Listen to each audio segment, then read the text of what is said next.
One of the things that we know is that babies are the best learning machines in the universe. They're really designed to learn, and both their brains and their minds are just made to be these incredible machines for learning.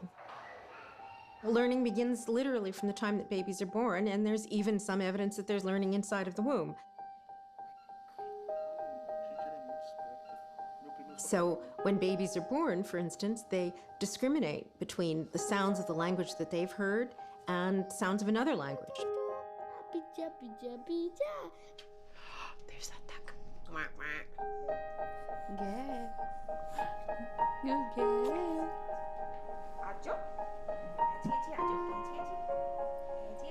They're already seeing, hearing, making sense of what's going on around them. People would say, so when does a baby start to see? When does a baby start to hear?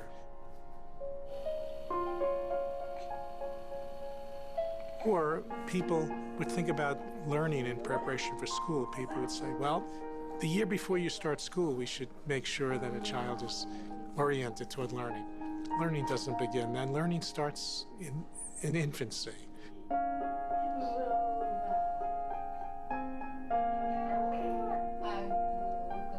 I think that what you see when you watch a child walk into a preschool that is curious and eager to learn is a child who's had positive experiences before he even got to preschool. He's had nurturing and responsive parents. He's been in a safe environment. He's had good health and nutrition. That child comes with a set of skills and a set of interests in life, in exploring, in playing, in socially playing well with others, that a child that doesn't have those experiences doesn't come with. 我们中国啊有一句古话叫3岁看大7岁看老，而且呢父母是孩子最好的老师。所以呢一个父母的行为，他的情绪表达，他对事物的这种反应形式都会影响孩子。 If you think we don't have to do anything up to 3 years and you put them into a pre-primary school at the age of 3, I think it's too late. You've already lost the most important part of the brain development, which was to take with stimulation. So I think the home stimulation, advice to the parents for ensuring that when the child comes to the school, he's ready for school and the schools are ready for the child. I bambini iniziano ad apprendere da subito, quando nascono, anzi iniziano ad apprendere anche prima, quando sono ancora nella pancia della mamma. Sono apprendimenti che possiamo definire informali, che avvengono attraverso processi di scoperta, di esplorazione, di pensare con le mani, quindi coniugando aspetti diversi, in una anche libertà di possibilità di espressione che sono cruciali perché possano poi avvenire gli apprendimenti formali. Come dire, un bambino che gioca bene al nido, che attua dei processi simbolici, è un bambino che poi imparerà anche a leggere e scrivere, ma non imparerà a leggere e scrivere se non ha avuto dei contesti di qualità nell'esprimere questi processi di apprendimento informale. De verdade ou de brincadeira? De verdade? Eu vou pegar água, tá? The children are learning a tremendous amount, but the thing that they learn about the most from early on is what's going on in the minds of the other people around them. And there's been a whole bunch of research. We started doing this back in the mid-1980s, trying to figure out what children know when and how they learn about the other people around them. Because if you think about it, if you just look at the people around you, what you actually see are these bags of skin that are stuffed into pieces of cloth with little dots at the top that move back and forth and a hole underneath that has noises coming out of it. But of course, that's crazy. That's not the way we see other people. We see people who have emotions and thoughts and want things and believe things. But it's this great philosophical puzzle. How do we ever figure out what's going on in somebody else's mind when all we can see is just this body that's moving around? We believe emotions are very, very important for babies. And so Betty Rapopoli and I did a very interesting study that we call an emotional eavesdropping study. Here's an 18-month-old watching. So the way this study worked is an adult used a stick to press a button and it made a very nice buzzing sound. And the babies love this. And we know from many studies that if you give the stick to the baby, they will immediately pick it up and want to make the buzzing sound. But in this new study, we had an adult come in, and the adult's name was Nina, and Nina watched as the first adult pressed the button with a stick, and then Nina got angry at the adult, not at the baby, but at the adult, as if that was a forbidden action in this culture. That's aggravating. That's so annoying. Oh, I thought it was really interesting. Well, that's just your opinion. It's And the aggravating. little 18-month-old sat by wide-eyed as one adult was getting angry at the other adult. And then we gave the baby the stick and the buzzer to buzz, and the baby picked up the stick, looked at the angry adult, looked down, looked at the angry adult, and they would not do it. And they would not do it because the person who had demonstrated that she was angry at this action was now looking at them, and the baby did not want that adult to get angry at them. You know, for many animals, the animals, you have to do reward or punishment to them directly. You have to say good or bad to the animal directly. For a human child, you do not have to do the child directly. They can observe how one human being treats another human being, and they can learn from that. And that greatly accelerates their learning about the world. We used to think that emotion and social processing was completely separate from cognitive abilities like problem solving, mathematics, and language. So we would tend to think of these, oh, these must be in two separate parts of the brain, they must not be related to one another. The new work that we're doing in brain science and behavioral science is to show how deeply linked these two are. It's as though the social brain turns on other capacities or turns them off, depending upon the social context. So an example is we exposed monolingual American English learning babies to brand new languages. In one set of experiments, we exposed them to Mandarin Chinese, and in another one to Spanish. And we were trying to see whether or not at 9 months of age, can babies acquire the ability to hear the differences between sounds? Can they acquire sound patterns that are appropriate for words in this new language or not? And what we discovered is that in a warm, regular social context, when the foreign language speakers who were graduate students in my laboratory, when they were on the floor playing with the kids for 12 sessions, each lasting 25 minutes, the children learned so much from 9 months to 10 months. They learned so much about the sounds of Mandarin or Spanish that they were equal in their abilities to the children from the foreign countries who had been listening to that language for 10 months. And so if the sounds come in a social package, the way typical learning occurs, they learned incredibly well. When another group of babies was given the same information on the same schedule, same room, everything was the same except it came from a television set, babies learned nothing. They climbed up to the television set and they would touch it. You know, they'd look at it. You know, they seemed to be riveted to the TV. But when you tested them after their 12 sessions, they had learned nothing. The brain measures and the behavioral measures showed that they were just flat in their abilities in the foreign language. So only live social experience provided the babies and their brains the right kind of information at the right time in development.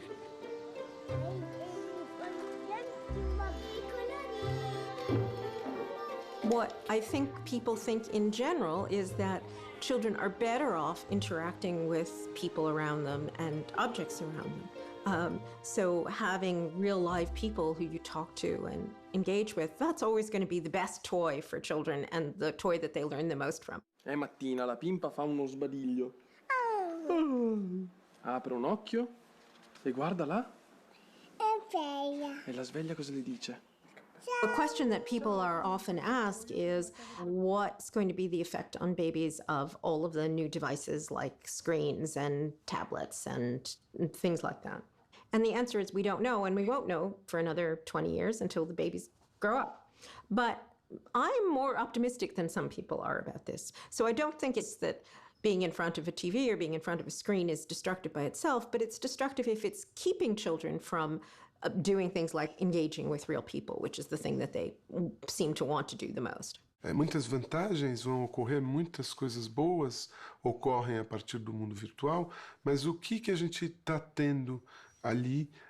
Uma perda da observação e do contato visual e do contato direto da criança.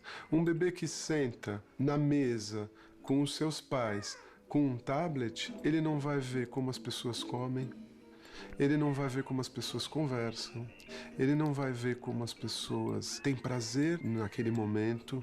Então, assim, é uma perda muito importante.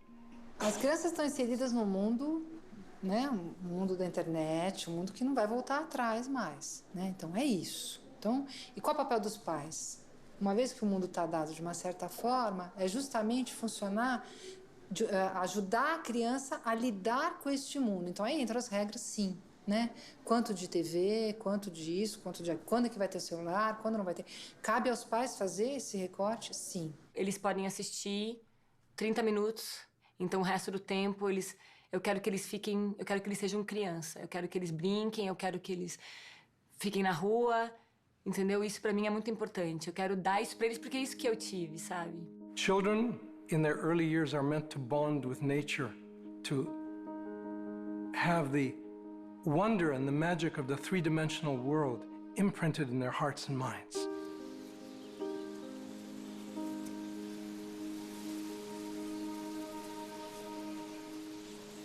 No computer screen will give you a gentle summer breeze. It's not possible. No scent of spring will come from the screen. No touch that really moves you will come from artificial representations of the world. Learning in the real world is primary to a positive, formative experience.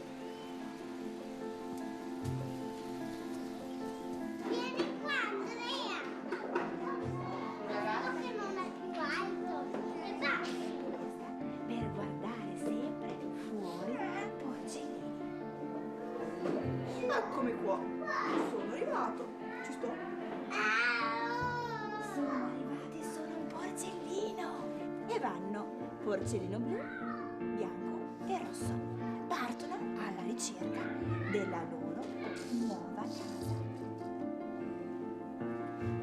E i bambini apprendono, imparano e co-costruiscono il sapere. Quindi insieme a te, insieme ai loro compagni, insieme agli altri bambini, e lo fanno se ti vedono coinvolto, se ti vedono divertirti con loro, se ti vedono interessata a quello che fanno e se vedono che questo interesse passa non solo dal bambino all'adulto, ma soprattutto dai bambini ai bambini, tra di loro, nella loro relazione.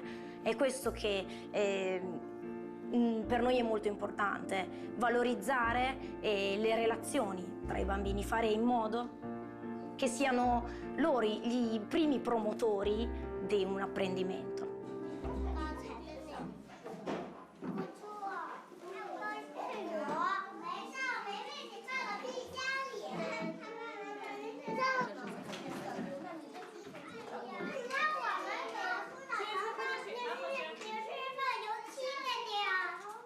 One of the things that we know about babies and young children is that they play, and we sort of take it for granted that that's what babies and young children are doing.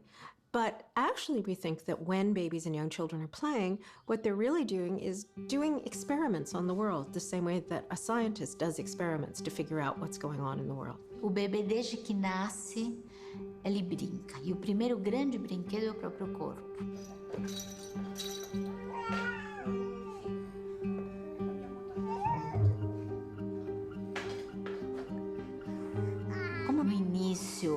Ele descobre a vida através dos sentidos, essa brincadeira se dá se descobrindo o outro e depois em função dos objetos que você coloca em volta para essa criança. Mas esse impulso lúdico já acontece, às vezes até na barriga, e a gente nem sabe disso, né? As crianças se desenvolvem jogando. As crianças se desenvolvem brincando. O jogo é o modo delas viverem o mundo, delas entrarem em contato com o mundo, delas compreenderem o mundo, delas criarem o mundo. Ele possibilita e ele é o próprio processo de desenvolvimento, sabe? O cérebro gosta de brincadeira. It's their work. It's what they're supposed to be doing, right? I mean, it's all the important things are happening when they're playing. They're engaged, they're participating in the world, they're learning, I definitely try and take the attitude as a parent of like minimal intervention.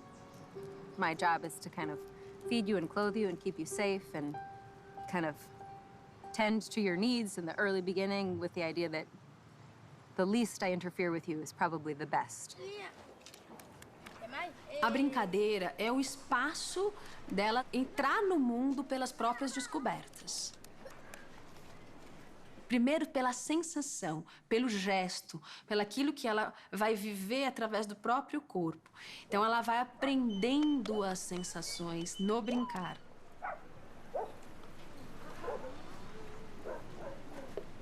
Muitas vezes os pais acham que eles deveriam fazer do ambiente do bebê um espaço meio escolinha, né? Cheio de recursos, cheio de objetos pedagógicos e lúdicos. As crianças, a graça da criança brincar é justamente subverter os objetos e transformá-los em brinquedos, né? Então, que uma caneta com uma régua vire um aviãozinho é muito mais interessante para o desenvolvimento da criança do que o aviãozinho pronto com controle remoto, né? Nada contra aviãozinhos prontos com controle remoto. Mas na hora que ela subverte o objeto em brinquedo, ela cria. No que ela cria, ela aprende, ela transforma, ela inventa. Algo de novo acontece. Ay, me duele. ¿Me va a dar el remedio? Necesito el remedio porque me duele mucho. Aquí está. ¿Ese es el remedio? No, yo quiero en una tacita el remedio. Aquí está. Ahí está. Oh.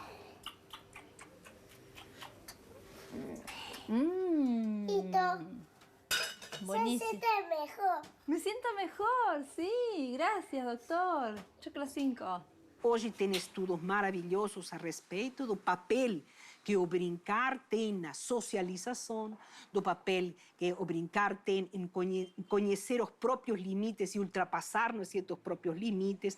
Ainda o papel que tem a brincadeira na capacidade criativa, no processo, não é certo, criativo de uma criança, mesmo, não é certo, de um bebê. I think that from a creative perspective, one of the most important things to give kids is nothing.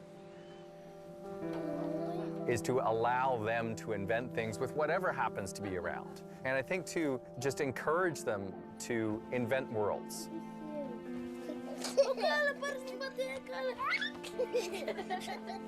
Children are walking around without an agenda. They're walking around without a kind of set of, I must do this and then I must do the next thing. So they're naturally wanting to play, and learning is play. When they discover, gee, this block fits into this slot in a particular way. You know, when they put things together that have never been put together before, or they're in the kitchen playing with the pots and pans, they're in the woods building a playhouse, or on the beach building things in the sand, they're just inventing. They're the world's original innovators.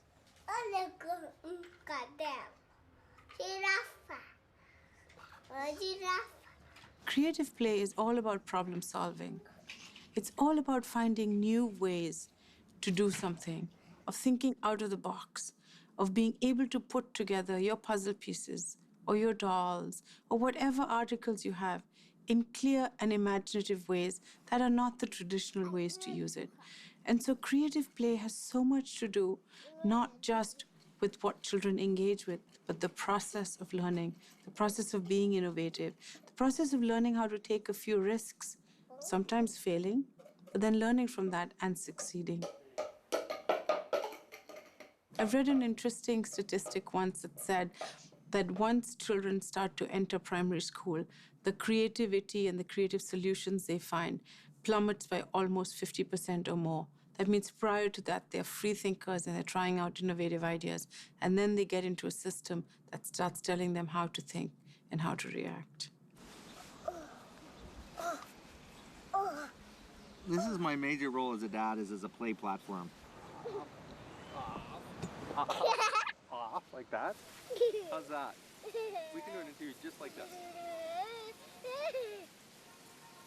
Adesso che c'è l'autunno e tutti i colori cambiano, invece di, per esempio, voler dire al bambino com'è, come mai, che colori cambiano, eccetera, eccetera, provare a chiedere, per esempio, ai bambini anche piccolissimi, anche piccoli, solo che sappiano un pochino parlare, per esempio, come mai le foglie cadono, perché cambia il colore. Quello che gli adulti dovrebbero capire, insegnanti e genitori, è quanto, certo, è importante l'informazione, ma soprattutto è importante il processo che il bambino instaura.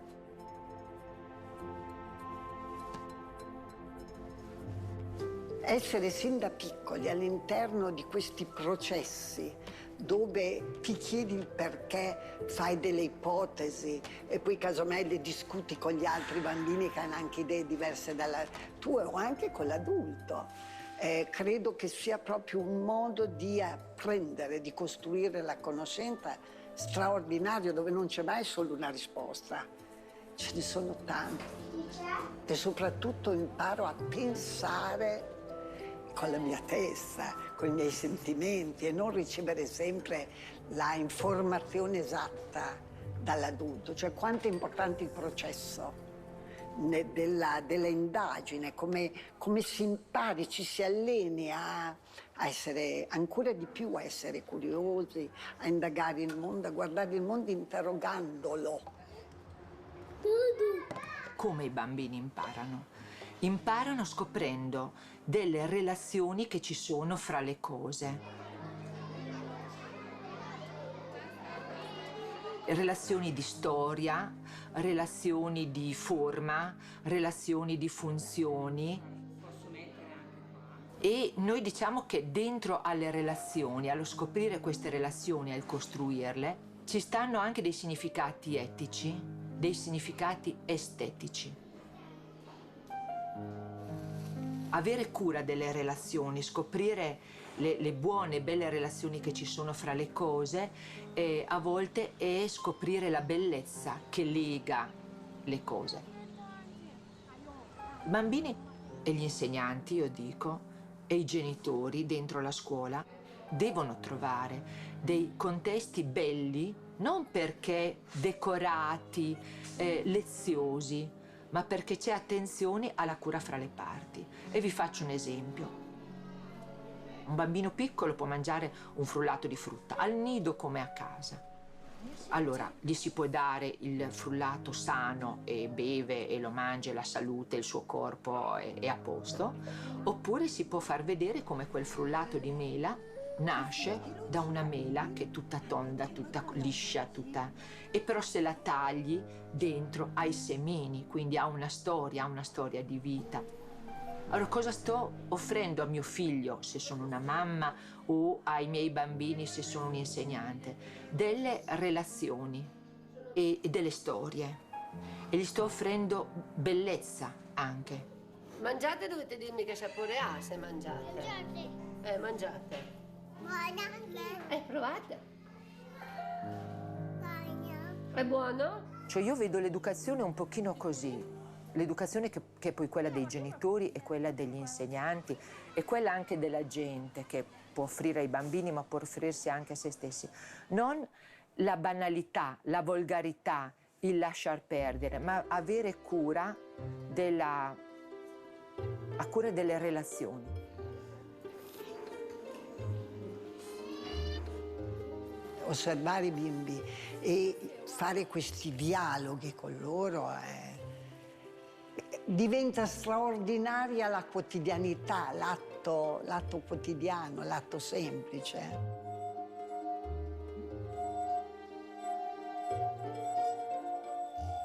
La pioggia può diventare una cosa interessantissima, la luce che cambia, cioè vivere con i bambini, stare con loro, è una specie di riscoperta proprio. Cioè l'adulto deve anche lui continuare a incantarsi di queste cose. Credo che sia uno gli aspetti che un insegnante, un adulto, anche a livello della famiglia, ma ancora nella scuola è proprio il compito di un insegnante, è la costruzione soprattutto di contesti interessanti, dove ci siano dei materiali, degli elementi, delle possibilità che l'adulto in parte prevede, in parte no, perché i bimbi, per fortuna, ci sorprendono e vanno sempre da un'altra parte rispetto a quello che noi ci aspettiamo. Perciò è importante la costruzione di questi contesti che io definisco contesti intelligenti e solidali. L'ambiente è contesto di apprendimento per adulti e bambini e questo ambiente continua a essere coprogettato da bambini e adulti ogni giorno. In questi ambienti i bambini si possono riconoscere. Questo ambiente è ricco di opere, del fare anche dei bambini e i bambini si sentono protagonisti dell'ambiente in cui vivono. Allora, molti bambini vivono in appartamenti anche molto piccoli. Come facciamo a creare un buon ambiente per i bambini? Ma l'ambiente prima di tutto è nella mente delle persone. Puoi avere anche non tantissime cose, non tantissimo spazio, ma che valore dai a quelle cose, a quegli spazi, coi bambini, a quell'ambiente? Piscina, piscina, piscina. Pode entrar. Mergulha. Eu vou mergulhar assim. Traga o meu cabelo.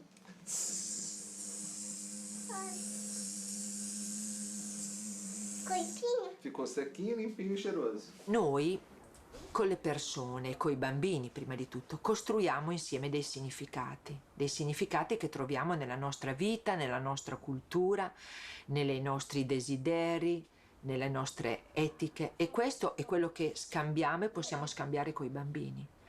Quindi anche poche cose però possono diventare estremamente significanti per i bambini e per gli adulti assieme.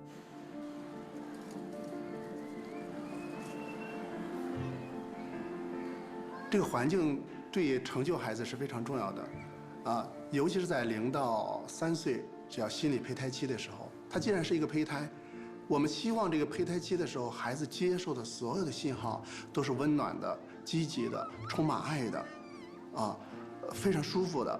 不能受到伤害的这样一个环境，如果是准备好这样一个环境的情况下，对他的胚胎的成长就是非常有利的。孩子的学习，他不是像成人学习一样，他对环境的接受和环境之间的互动，造就了他自己的内心和自己的大脑。 Lo sviluppo della dimensione corporea, spirituale, non è separata dalla dimensione dello sviluppo cognitivo, sono tutte strettamente in relazione. Quindi non c'è mai una dimensione di apprendimento e di costruzione della conoscenza solo cognitiva. L'aspetto cognitivo è sempre legato a una conoscenza che avviene con le mani, con il corpo, con la sensorialità, con l'emotività, che sono tutte dimensioni del conoscere. Perché i linguaggi al di là della parola sono importanti perché il bambino apprende soprattutto attraverso l'azione, il fare.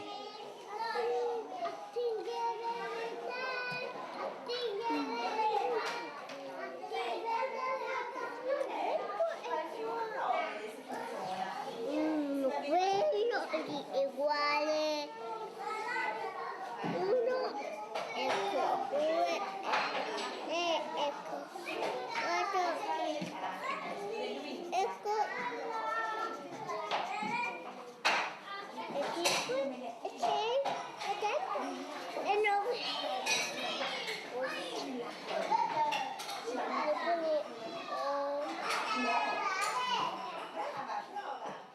Perciò il fatto di avere dalla creta alla pittura, alla grafica, una serie di altri materiali che una formazione come la mia, una formazione artistica, porta dentro, è chiaro che dà ai bambini la possibilità a tutti i bambini, in modo più largo, non solo a quelli che sanno parlare bene, per esempio, ma anche agli altri bambini, la possibilità di comunicare a se stessi e agli altri attraverso il fare, il costruire.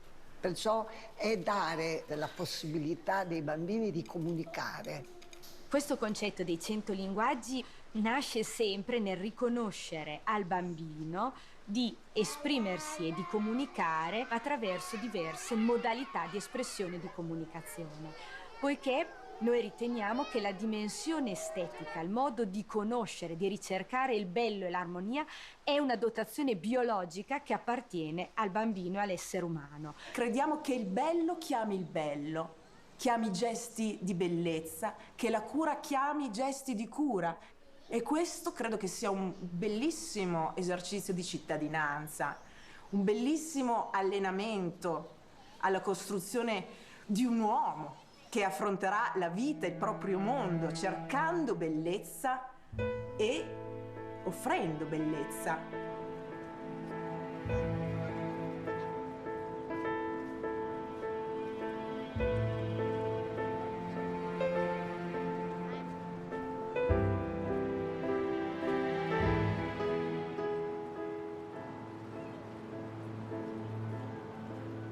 The whole journey started in 2000 when I got an opportunity to go and visit Kibera. But now when I came and saw what was happening, it kind of touched my heart and more or less transformed my life. I was very furious with our government because I assumed that the government should be able to take care of its citizens and not let them live the way they were living. I could not separate myself from what I saw. I looked at my life and I asked myself, where was the line drawn for me that I was not on that side? I looked at my children and I said, what would I do if I was in the same situation? I am busy raising up my children, giving them the best, but in future they will not be able to enjoy it. If we have another group of children who are just there existing, not knowing what will happen tomorrow, waiting. So I imagine that it will affect me whether I like it or not. So that is when I decided to resign. I'm a teacher by profession. So I went and tendered my resignation. I was teaching in a private school, and I packed my bags, and I came to help.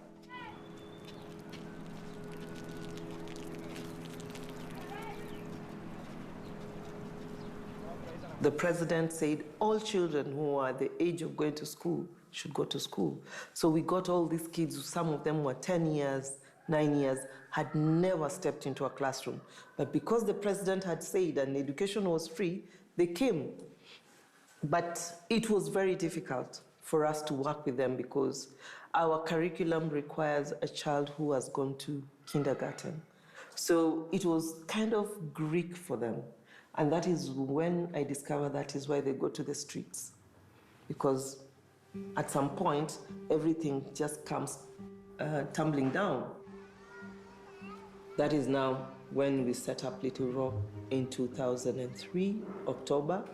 On the first day, we had 12 children. The second day, we had 22. The third day, we were 35.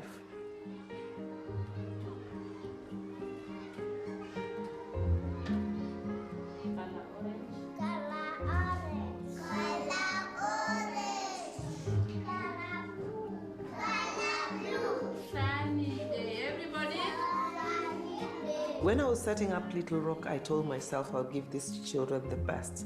What my children get in the private school. They have learning materials, they have toys for playing, and learning is fun for them. So when we set up Little Rock, that is what I put in first. Poverty denies children a lot of their rights. There are a lot of children who don't go to school. We have out-of-school children. And if you do your research and look at the background, you'll find the family cannot even afford to put a meal on the table for that particular child. So the parent will be wondering, do I put food on the table for this child? Or do I pay or do I buy school uniform for this child to go to school?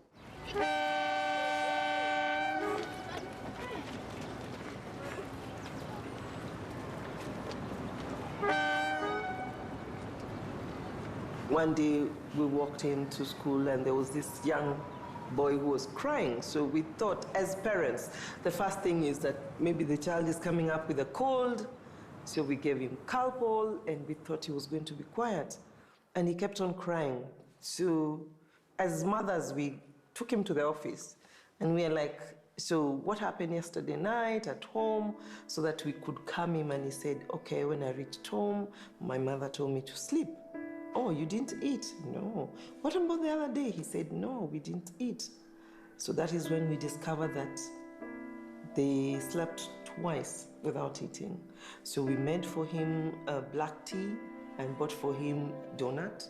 And within 20 minutes, he was running everywhere. So that is when we now brought in the component of nutrition in our school. So we started making for them mid-morning a snack and lunch. And when we did that, kind of everybody became alive.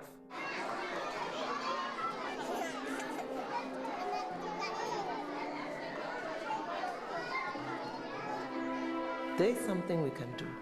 The gaps are quite big between the poorest of the poorest, the middle class and the upper class. It is there. We cannot shut our eyes on it, but there's something we can do. And that is why I decided to go and give my services, because I was looking at it. If I teach them, the kids will be able to kind of channel their paths. Because when you look at this other side of life, the middle class and the upper class, I start planning for my baby. Immediately they're born, I know what school they will attend, what I want them to, where I want them to be. But you see, for these other kids, there's nothing. The parents have given up. It's a hopeless situation. And they kind of throw in their towel and they say, it's God's.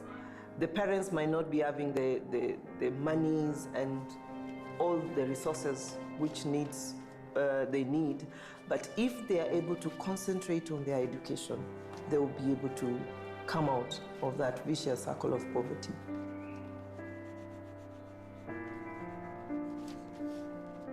We used to think we had to provide a free public education when children reach 5, but really we have to provide those supports for children before they reach the schoolhouse door, for them to have equal opportunity among all children.